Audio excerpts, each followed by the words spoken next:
है, एक देवराज नाम का आदमी था। उसने अपने माता पिता की कभी सेवा नहीं करी। ध्यान से सुन रहे हो ना? क्या नाम था? हाँ, प्रयाग की भूमि के पास वो रहता था। जब उसके माता पिता ने उसको त्याग दिया, क्योंकि अगर बेटा बेटी नालायक हो जाए ना, तो उसके पीछे पीछे पीछे पीछे नहीं घूमना चाहिए, उसको छोड़ देना चाहिए।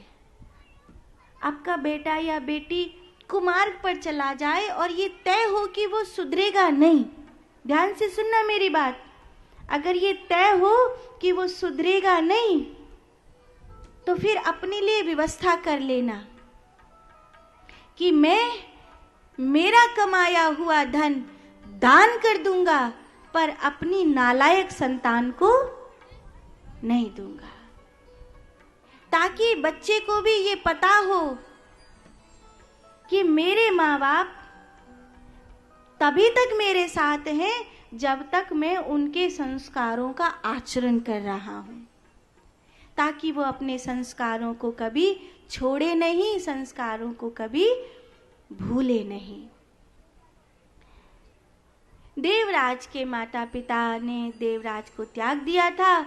उसने एक शोभावती नाम की सुंदर स्त्री थी, उससे विवाह कर लिया था। वो स्त्री भोगी थी, देवराज को बहुत प्रेम और शारीरिक सुख देती थी। आसने शयने पाने, भोजने क्रीडने तथा, इस प्रकार देवराज हर एक परिस्थिति में भोगों में मग्न हो गया। समय सबका एक जैसा नहीं रहता, कभी न कभी तो बुढ़ापा आता है। धीरे धीरे देवराज का समय ढलने लगा और फिर शोभावती ने कहा, तुम्हारे माता पिता उस घर को किसी को दान दे दें, उससे अच्छा उनको एक बार समझाकर देख लीजिए कि वो घर हम ही को दे। देवराज अपने माता पिता से बात करने के लिए गया। बात करने में झगड़ा बढ़ गया। झगड़ा इतना बढ़ गया कि माँ बीच बिचाव करवाने आने लगी और उसने माँ को धक्का दे दिया।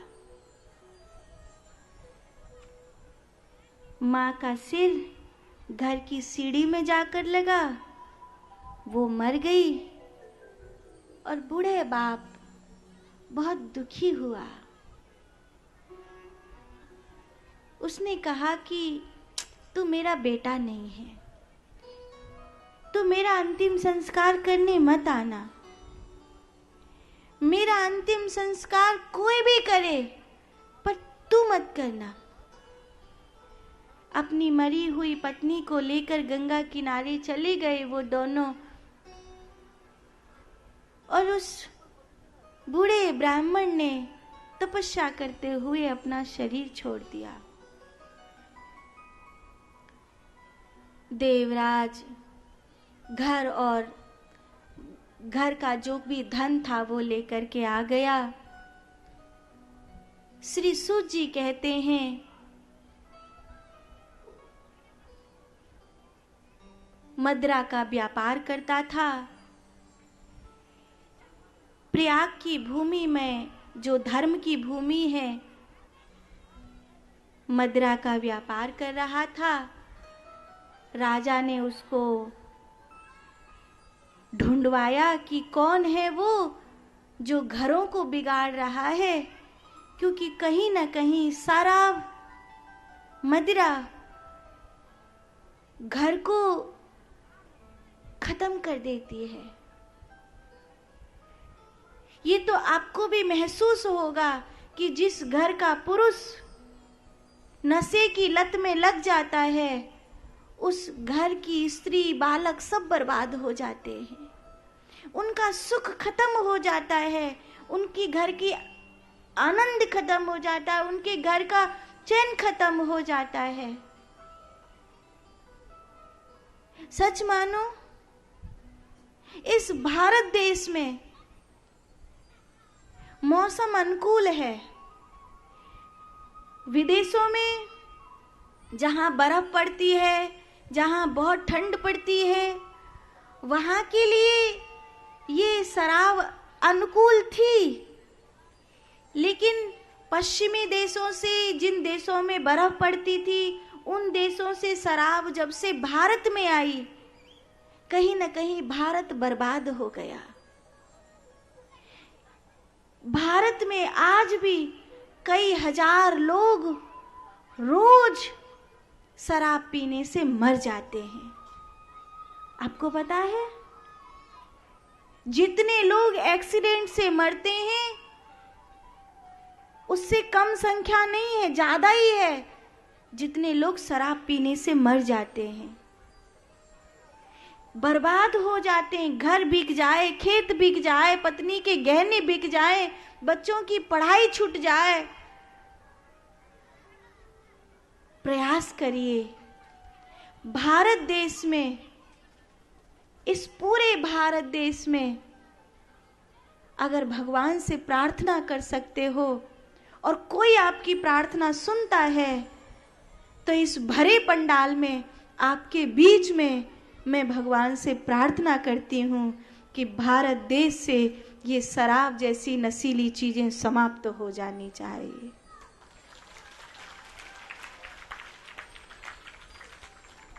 ने कहा कि ऐसे व्यक्ति को जो इस तरह का व्यापार कर रहा है उसे ढूंढो, कौन है वो। और सब जगह जब देवराज को ढूंढा गया और वो छुप गया एक मंदिर में, वहां पर शिव नाम हो रहा था, वहां उसे ज्वर आ गया, बुखार आ गया। और फिर वो उस बुखार की स्थिति में, चूंकि वहां पड़ा था, तो वो उसका बुखार मानसिक मस्तिष्क में पहुंच गया। और जब उसका बुखार मस्तिष्क में पहुंच गया तो धीरे धीरे धीरे धीरे उसे अपनी मृत्यु सामने दिखने लगी। वो करीब उस मंदिर में 8 से 10 दिन जिया और उस 8 से 10 दिनों में उसने शिव मंदिर का प्रसाद पाया, उसने शिव मंदिर में शिव नाम सुना।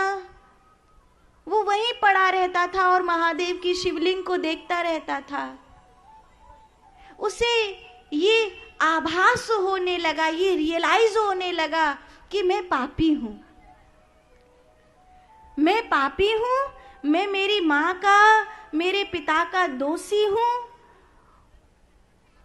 अब मेरा उद्धार कैसे होगा मुझे नहीं पता।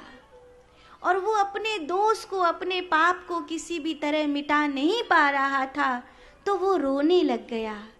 रोते रोते उसकी सांझ ढकने लगी और उसकी मृत्यु का समय आया। तब उसने देखा कि शिवगण उसे ले जाने के लिए आए हैं। और वो सोचने लगा कि मैं तो बहुत पापी हूं। ध्यान से सुन रहे हो ना? सुन रहे हो कि नहीं? वो सोचने लगा कि मैं तो बहुत पापी हूं। और फिर वो शिव को मनाने लगा।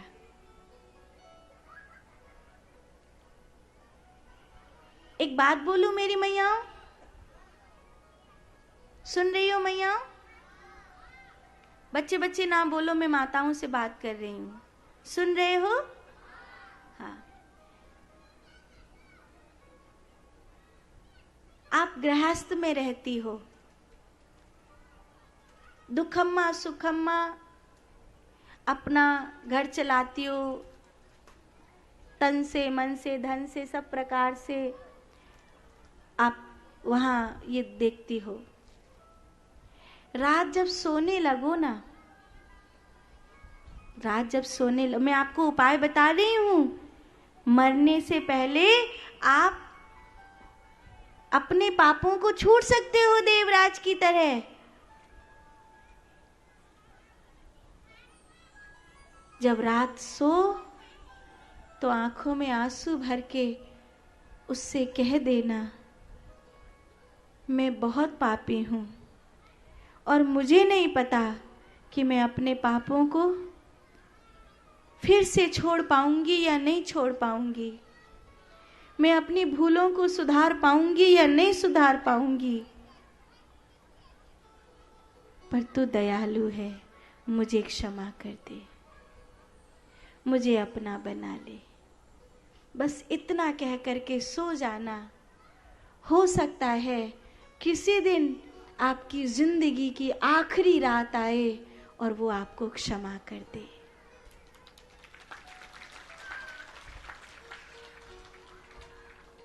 बात समझ में आई? रात सोते समय प्रार्थना किए बिना सोना नहीं।